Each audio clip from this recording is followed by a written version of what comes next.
kailangan po kasi itong matatapos ngayong linggo mga paryente. Kasi yung pong ating punla dapat po mailipat tanim na po yun sa sunod na linggo. Kaya ipupursige po natin na matatapos po itong ating plat po rito. Nakabuo na nga tayo ng 6. Yung pang-anim po ginagawa pa lang. Tapos yung pong ginawa ko nating basal po rito mga paryente, ito po yung ipot ng manok. Mga chicken manure po yung ginawa po natin sa pinakaibabaw po nating plat. Mayroon po chicken manure, tapos hinahalo dito po sa lupa bago po siya takpan po ng plastic mulch. Mayroon po tayong dalawang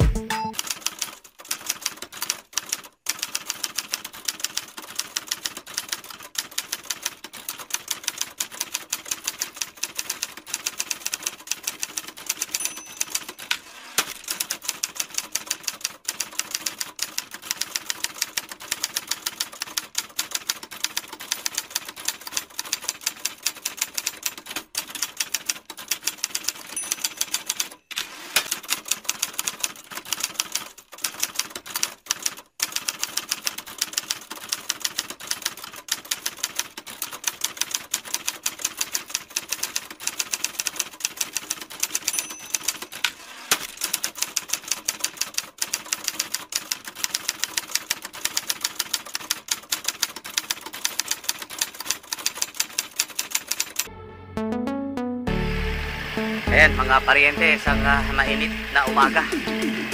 Sana po itong init po dire-diretso maghapon. Kasi kagabi po umulan ito, basa-basa pa po yung ating lupa at kailangan po kasi itong matatapos ngayong linggo mga paryente. Kasi yung pong ating punla dapat po mailipat tanim na po yun sa sunod na linggo. Kaya ipupursige po natin na matatapos po itong ating plat po rito. Nakabuo na nga tayo ng 6. Yung pang-anim po ginagawa pa lang. Tapos yung pong ginawa ko nating basal po rito mga paryente, ito po yung ipot ng manok. Mga chicken manure po yung ginawa po natin sa pinakaibabaw po nating plat. Mayroon po chicken manure, tapos hinahalo dito po sa lupa bago po siya takpan po ng plastic mulch. Mayroon po tayong dalawang naglalatag po ng plastic mulch mga paryente, at yung isang kasamahan po rito, yan, inaayos po yung isang plat po rito. Ayan, at mamaya po huhugot po tayo ng isang kasamahan po natin doon po sa ating free range. Kasi yun, ipupursige po natin ito na matatapos ngayong linggo. Kasi huling-huli na po tayo mga paryente. Meron pa tayo nag-aabang po rito. Itong isang area po rito. Ito po yung area kung saan ho tayo magtanim po ng ating pangatlong cropping po ng ampalaya. Ayan. Yung ating ampalaya mga paryente, medyo hindi na ho magtatagal yon. Dapat sana itong susunod na ampalaya, ito gumagapang na po sana ito. Pero huling-huli po tayo mga paryente kasi yun na nga, kapos tayo sa taot, tapos lagi pa po tayong inulan. Ayan. At kailangan talaga sunod-sunod dapat sana mga paryente para hindi ho tayo maubusan po ng kumbaga tuloy-tuloy po yung ating supply. Habang gumagawa po sila ng plat po rito, mayroon din po tayong kasamahan na gumagawa yung yung kawayan, yung pang-ipit dun sa plastic mulch mga paryente. Ayan, sisilipin ho natin kasi may dapat mahirap po kasi pag maubusan po tayo ng yung pang-ipit na kawayan, mapuputol po yung ating trabaho. Kaya dalawa po sila rito yung magawa ng sige ka magyaw-yaw diha. Uy, hadlok kam kita ni mong naong magbilang ka kasulis ka magtawag. Yan, ito po yung dalawang po natin kasi dapat hindi ko mapuputol po ating ginagawa po roon. Kaya yung naglalagay po ng plastic mat po doon, tuloy-tuloy po yung paglatag po na nila ng plastic mat. Ayan mga paryente, update po tayo dito po sa ating ampalaya. Ngayong araw po po tayo pang biyenting pitasan na po mga paryente. Ngayong araw po nahihit na po natin yung pong ating target na 20 pitasan. Ayan, at tinitignan ko ho siya mga paryente, magaganda pa rin po yung nasa taas. Kaya tatagal pa po ito mga paryente. Baka abot pa tayo ng 26 hanggang 30 pitasan po nito. Kaya ngayong araw din po mga paryente, pinakaunang pagbibigay po natin ng synthetic fertilizer mga paryente. Ayan, binigyan po natin siya ng yung winner. Tapos hinahaluan po natin ng potash, yung 0060. Ayan. At ito na nga po mga paryente oh. Ayan, nasaan po ba yung bibigay po ng abono? Baka nasa bandang dulo po sila mga paryente. Ayan, sisikapin ho natin na tatagal pa po ito kasi nakikita ko mga paryente, ang dami pa pong hindi pa po gaano siyang matanda. Tigi ko makaano pa tayo rito, aabot pa tayo ng 26 na pitasan. Yun, tatargetin na naman natin mga paryente, 30 hanggang hindi ho natin ito titigilan hanggang kasi wala po kasing sumusunod po nito, kaya hahayaan po natin ito hanggang kailan po siya maagnas mga paryente. Pero sa tingin ko po berding berde pa po ang yung nandoon sa taas. Yan, umaambon na naman mga paryente. Hindi mo talaga kasi unpredictable yung panahon po ngayon. Kanina tanghali po mainit, ngayon po time check alas 2:30 ng hapon. Yan, ito makulimlim kanina, ngayon po umaambon na po. Balak pa naman sana natin na mag-i-spray mga bandang alas 4, alas 5. Titignan lang ho natin kung lalakas po itong kung uulan po ito. Ayan, at tingin ko po tatagal pa po ito mga paryente. Ayan pero yung napapansin ko mga paryente, yung inaasahan ko na pumapangit po yung bunga po niya kasi sa katandaan nga mga paryente. Pero may ilan-ilan pa rin po mga magaganda mga paryente, hindi katulad po ng yung nasundan pong cropping po nito. Sa ganitong edad wala na talaga kayong kaming makikitang magaganda. Reject na po yung nakukuha namin sa ganitong edad po niya. Kaya alalayan po natin ng synthetic, tapos bukas padalawin po natin ng tubig lagon. Ayan, abot talaga ito ng 3 pitasan.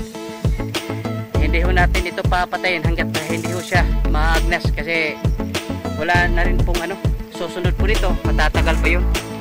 Mayroon na tayong inahanda na lupa po ron, pero aabot pa tayo ng mga 1 buwan pa yata upang bago po yun matamnan yung ating pang third cropping ng ating ampalaya. Ayan, mga paryente, isang mainit na umaga. Dito ho tayo sa ating sitaw mga paryente, at kitang-kita natin medyo magaganda po yung ating sitaw ngayon. Ayan po, hindi na ho ito magtatagal, makapag-umpisa na tayong makapagpitas po rito. Sana mapanatili po yung ganda ng ating sitaw mga paryente. Ayan, ang gaganda, wala pong hindi po inaatake po ng insektos mga paryente.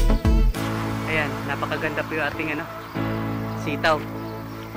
Sana po mapanatili natin yung pong kalusugan po niya. Malusog po yung ating at silipin natin yung po ating pipino mga paryente, kasi nung nakarang linggo po marami po tayo nakikitang insektos dumadapo po rito sa ating pipino. Kaya nga hindi nga kagandahan yung ang ating pipino. Ayan, mayroon pa rin mga paryente napakasukal ho kasi sa paligid po niya. Ayan, marami pa rin po tayo nakikitang yung insektos. Meron na nga malaking bunga po nito mga paryente, pipitasin na po ito. Ayan, malaki pero mag-isa lang po siya. Ayan, ito po isang tudling na po itong ating Japanese cucumber mga paryente. Ayan, yung pong ating upo, ang tagal pala mga glass yung pong ating upo mga paryente. Ilang puno lang po yan mga parente, pero hanggang ngayon buhay na buhay pa po siya. Ayan po, mayroon nang ano, pipitasin. Mayroon ding mga matatanda ng mga parente, hindi na po ano, may benta po yung sobrang laki. Pero may mga dito, marami po tayong mapipitas po rito. Yan, ito po kasi ating pipino mga parente, hindi po ito sabay-sabay kasi marami pong hindi nagtutuloy, kaya yung iba po rito pinapahabo lang po. Pero ayun, ang dami pong dumadabo insektos. Hindi ko alam kung na bigyan po nila ito ng ayan ang dami po mga parente. Ayan. Hindi ko lang alam kung kasi nung nakarang linggo nandito po ako, hindi ko kami nakapag-spray kasi yung pong lagi pong umaambon, umuulan, kaya hindi ho tayo nakapag-spray. Kaya ngayong araw po sisikapin natin na makapag-spray po tayo, lalo na po rito sa ating pipino kasi ang dami po insektos mga paryente. Ayan mga paryente, update tayo dito po sa ating spray range. Yung balita ko po ang dami daw sisiw natin ngayon mga paryente. Sisilipin po natin yung pong ating yung brooding pen po natin kasi ang balita po tumaas yung ating hatching rate, kaya marami raho tayong po ngayon sisiw. Mabuti naman kasi yung pong ating pupe-pack up na rin po kasi yung ating dressed chicken mga paryente, kaya kailangan po natin umabol kasi nung nakarang buwan po yata yun, ang baba po ng ating hatching rate mga paryente. Mukhang may problema sa ating incubator, ewan ko lang kasi wala naman namang yun lang nga lang yung ating breeders mga paryente, ina-adjust po natin yung pong patuka po nila, hindi nililimit lang po natin yung pong patuka. Mayroon daw nahulog na sanga po rito ng Gibellina yata.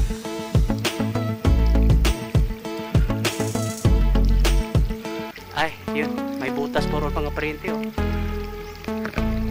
mayroon daw nahulog na naputol na sanga po ng Gibellina, itong punong kahoy na ito, at doon po bumagsak at pura po kayatang na may butas yung ating liner, kaya papaayos natin po yan.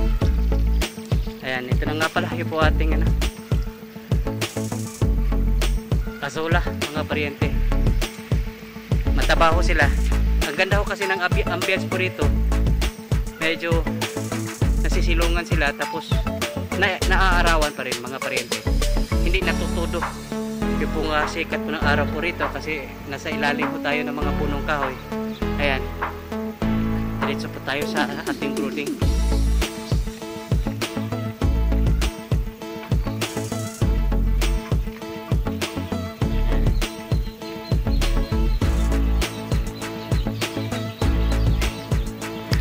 Ito yung mga bagong napisa, dito po sila.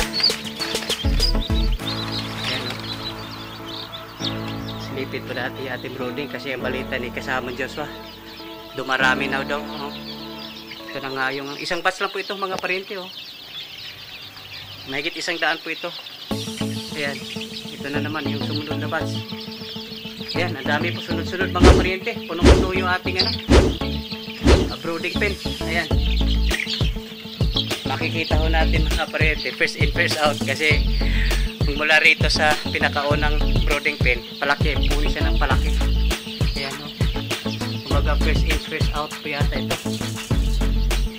Pagdating po rito, ayan, malalaki na po sila at hindi na ito magtatagal, ililipat na po ito doon sa ating nursery pen. Ayan,